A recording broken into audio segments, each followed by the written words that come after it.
आज बघणार आहे आपण रूट. रूट कशाला असतात? प्लांट्सला. कशाला? प्लांट्सला.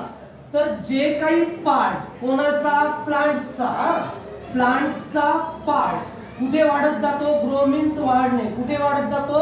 Inside the soil. म्हणजे प्लांट्सचा असा पार्ट जो मातीच्या आतमध्ये वाढत जातो त्याला आपण रॅडिकल असं म्हणतो. मातीच्या आतमध्ये वाढत जाणारा पार्ट प्लांट्सचा म्हणजेच काय?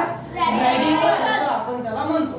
त्याच्यानंतर असा पार्ट प्लांट्सचा जो वाढतो कशाच्या वर? सॉइलच्या वर वाढतो त्याला आपण प्ल्युमल असं म्हणत असतो. ओके. आणि आता बघा असा पार्ट कोणाचा? प्लांट्सचा. कुठे वाढतो? Inside the soil. म्हणजे मातीच्या आतमध्ये वाढतो, सॉइलच्या आतमध्ये वाढतो.